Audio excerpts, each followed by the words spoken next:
Bueno, cuando yo abrí el Instituto de Panificación de la Escuela de Panadería, al principio era pura educación y venta al detalle. Pero ¿qué pasó? Muchos de mis estudiantes dijeron, bueno, pero quiero montar un negocio. ¿Okay? Entonces con el tiempo estuvo el aspecto de, bueno, cómo poder asesorarlos para que monten un buen negocio. Y nosotros en ese momento empezamos a ofrecer servicios de asesoría que tenía que ver con cómo diseñar el área de producción de la panadería que iban a montar. Y ese era un proceso de asesoría. Claro, aquí estoy hablando de más dinero, de más inversión, pero eso era un servicio que yo proveía porque era tan importante establecer dónde va cada cosa, cuál es el proceso, el flujo de producción, dependiendo de lo que iban a producir. Y acuérdense, estamos en un mercado competitivo. Entonces, tu producto tiene que ser no solamente mejor en calidad, sino también el ambiente de trabajo y todo lo que conlleva a la producción, los equipos, las tecnologías tienen que estar casadas lo más que uno pueda con el tipo de producto que uno quiere hacer. Entonces, eso es lo que nosotros hacíamos y yo ayudé a desarrollar aproximadamente 5 panaderías grandes en Caracas, que tuvieron que ver con este proceso tan importante de saber dónde va cada cosa y qué equipos comprar. Entonces, por eso es que estoy haciendo este video también, porque me parece que es tan importante que la gente no solamente piense en la amasadora, en el horno, lo que sea, sino que vean el conjunto de todos los aspectos.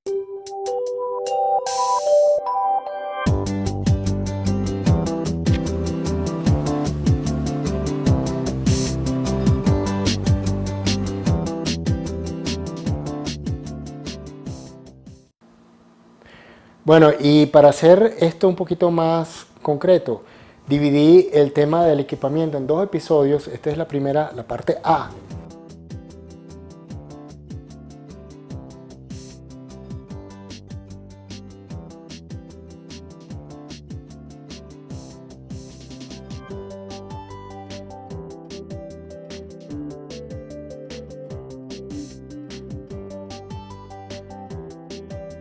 Hola, soy Chef Laszlo Rey de mirecetadepan.com y bienvenidos a Montando tu Negocio, episodio 3, que tiene que ver con equipamiento. Y me imagino que muchos de ustedes están súper felices con este capítulo, que es uno de los más interesantes con toda la tecnología que hay en panificación.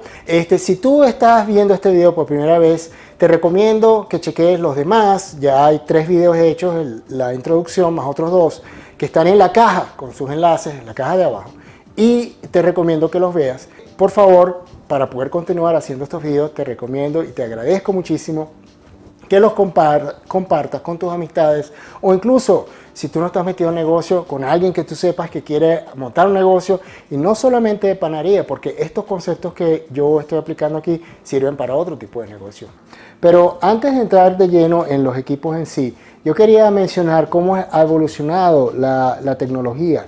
Y resulta que después de la Segunda Guerra Mundial, pues más o menos en aquella época, pues se empezaron a desarrollar equipamiento que básicamente su enfoque era aumentar la capacidad de producción y reducir el tiempo de producción. Entonces los equipos que se usaban en las panaderías, porque antes de eso todo era casi que manual, ¿no? Entonces se usaban métodos intensivos, se ponía químico para aumentar el crecimiento, el volumen del pan y una cantidad de cosas. Y hoy en día eso ha cambiado muchísimo, muchísimo. A partir de los años 90 han salido nuevas tecnologías y el énfasis ha cambiado tanto que hoy en día no estamos hablando de hacer pan rápido o hacer pan, aumentar la capacidad de hacer 1000 panes en vez de hacer 100. Estamos hablando de que los equipos estén más enfocados a cómo controlar el proceso de fermentación para que esos panes salgan como salían hace 12 años, hace 200 años, cuando la fermentación era prolongada, ¿ok? Y el pan era de una calidad espectacular. Entonces, hoy en día, y esto es algo que se argumenta, yo considero que se puede hacer excelente panadería artesanal con el equipamiento que existe nuevo que hay ahorita. Y un buen ejemplo es lo que ha pasado en Japón. Japón es un país que es muy amante de la panadería estilo francesa y de la panadería de ellos mismos. Y una cosa es, por ejemplo, que ellos han desarrollado equipos mecanizados de panificación con la que tú puedes hacer una ciabatta. Y una ciabatta es un pan que tiene una masa que tiene casi 80% de hidratación, que casi no lo puedes tocar. Ellos han desarrollado máquinas que son capaces de hacer ciabatta con su larga fermentación, con su alta hidratación, con todas esas complejidades, y queda prácticamente como lo hacían los artesanos italianos hace 150 años. ¿Okay? Entonces, eso es importante en cuanto a la historia de la panificación. Para entender el equipamiento, es importante que hablemos de un contexto de producción. ¿Okay? Si no, los equipos por sí solos no cuentan para nada. El contexto de producción para mí tiene 5 puntos importantes. Primero, el área de producción. Segundo, es los equipos en sí. ¿Okay? Tercero, es el área de trabajo en sí. Cuarto, es el control de la fermentación. Y por último, son la capacidad de producción y los cuellos de botella. Entonces, ¿por qué estas 5 cosas son importantes? Bueno, porque si tú simplemente empiezas a comprar un horno porque te gustó el horno y una amasadora y después lo metes en el sitio de producción, no te caben o después no te queda espacio para trabajar, pues entonces no será una forma apropiada de optimizar tu producción. Entonces, lo primero que tú tienes que ver es el primer punto, área de producción. Bueno, yo probablemente voy a alquilar este local y quiero ver si yo puedo poner el horno aquí, el amasador aquí, tengo espacio de trabajo, todo ese tipo de cosas antes de alquilar el local. Una cosa muy importante, los procesos de producción panadera son procesos bioquímicos, hay fermentación, quiere decir que trabajamos con temperatura. Eso implica que si yo puedo separar el horno del resto del área de producción, separarlo con una puerta, con algo, para que el calor no me pase al otro lado, pues eso es lo óptimo. Yo siempre lo he hecho de esa manera. ¿Por qué? Porque si el horno caliente me pasa la temperatura donde yo estoy haciendo las masas van a estar calientes y el pan me va a quedar ácido. El golfeado me va a quedar ácido, el rol de canela me va a quedar ácido. No sirve, hay que separarlo, ¿ok?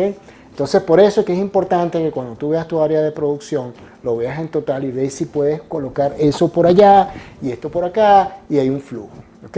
El segundo, los equipos. Yo voy a entrar en más detalle más adelante, pero por ahora simplemente decir, equipos hay de todo tipo. Hay hornos, hay diferentes tipos de amasadoras, hay diferentes tipos de cuartos de fermentación, hay diferentes tipos de divisoras mecánicas, hay diferentes tipos de laminadoras, hay diferentes tipos de formadoras, hay cortadoras de sandwicheras, hay de todo. Entonces, hay que tener muy claro qué es lo que es la prioridad y cuáles son los más importantes. El tercer punto es el área de trabajo, y en esto no se confunda con el área del espacio de producción. El área de trabajo es el área donde tú vas a hacer el formado de tus panes, donde vas a hacer la decoración de tus panes, donde tú vas a hacer el trabajo manual. La panadería y la pastelería es un trabajo altamente manual. Si tú no tienes suficiente espacio para poner mesas o poner carritos bandejeros donde uno puede optimizar el espacio, pues te vas a encontrar que cuando tú vayas a crecer, o si por ejemplo es diciembre, en diciembre la gente está comiendo panetones y tú quieres vender 300 panetones, pero ¿dónde los vas a hacer? Entonces tú tienes que calcular para esos picos y es muy importante. Después está el control de la fermentación. Tú tienes que tener flexibilidad de producción. ¿Qué pasa si tú tienes una operación y se va la luz y no puedes hornear y tienes ahí como 10 kilos de masa ya lista para hornear, se fue la luz? ¿Qué vas a hacer? O si de repente te llamaron que tienes que ir al hospital porque pasó algo, urgentemente te tienes que ir. Tienes que parar el proceso. Bueno, para hacer eso necesitas un cuarto cava, un cuarto de algo que te permite enfriar, parar el proceso de fermentación, parar todo por un tiempo hasta que tú regreses y retomes el control. Entonces, eso es otra cosa muy importante. Además, la fermentación, si la masa te salió caliente de la amasadora, tienes que enfriarla de alguna forma. Cuarto de enfriamiento, el cuarto cava, es muy importante. Y finalmente, la capacidad de producción. Tú tienes, por ejemplo, una amasadora como esta que tiene una capacidad de 4 kilos de masa, aunque yo diría que yo no la pasaría de 3 kilos por amasado, o sea, 3 kilos por cada 10-15 minutos. Son 12-15 kilos por hora de masa que yo puedo hacer con esta maquinita. Y ese horno que está aquí, nada más me puede producir 2,5 kilos de pan cada 45 minutos si es pan de artesanal. Si es pan tipo bollería, puede producir mucho más. Pero imagínense ustedes, yo tengo aquí 12 kilos versus 3 kilos. ¿Cuál es el cuello de botella? El horno. Entonces yo tengo que ver todas esas variables porque el horno es lo que me va a graduar la cantidad de producción que yo puedo sacar. Y por eso tenemos que ver esto en este contexto, estas 5 cosas que le dije antes de ver cuál equipo usted va a comprar. Bueno, y para mí, para alguien que está comenzando, ¿ok? Hay 3 equipos que son fundamentales. El primero es el horno. Y yo ya he mencionado que el horno es el cuello de botella más grande que puede haber. Si tú estás en tu casa produciendo, estoy seguro que la limitación más grande que tienes es el horno. El horno tiene capacidad para producir más. Entonces, el horno es fundamental. El segundo equipo es la amasadora, porque la amasadora ayuda muchísimo a tener consistencia con la masa y reduce un trabajo mecánico que de por sí es bastante tedioso. ¿Okay? Entonces, la amasadora es una parte importante. Y el tercero es lo que llamo el cuarto de enfriamiento, el cuarto cava, porque necesito controlar la producción, necesito controlar la fermentación, necesito saber si la masa está caliente o fría, cómo ayudarla. Hay algunas masas que hay que dejarlas toda la noche fermentando, por ejemplo la brioche. Entonces, si yo no tengo esa capacidad, hay masas madre que necesitan tener enfriamiento toda la noche. Hay algunos panes que hay el método retardado de panificación, que implica que yo hago, por ejemplo, hago un pan hoy, una masa, y hago para 3 días o hago para 5 días. Entonces hago masa para 5 días, nada más horneo lo que voy a producir hoy, lo que voy a vender hoy, pero para los otros días lo guardo en mi cava de fermentación a 4 grados centígrados, y que es una cava de enfriamiento. Y entonces ahí van a quedar como que en invernación, no van a crecer. Y entonces mañana saco la tanda de mañana, la horneo y así voy hasta el día 3 o el día 5, y eso depende de qué tipo de masa es. Pero me da una tremenda flexibilidad el cuarto de fermentación. Entonces, horno, amasadora y cuarto de fermentación. Bueno, los hornos. Hay diferentes tecnologías de horno. Están los hornos convencionales, ¿ok? Que son los mismos como los que tenemos en la casa, pero con mayor capacidad. Hay los hornos de convección, ¿ok? Y los hornos de convección simplemente son aquellos que tienen un ventilador adentro que echan aire caliente, y esos son muy efectivos, muy eficientes. Hay los hornos industriales de panificación, que son, hay ciclotérmicos, hay anulares de vapor, que son hornos del tamaño. El horno que teníamos nosotros en el instituto era del tamaño de una camioneta, ¿ok? De una camioneta Toyota.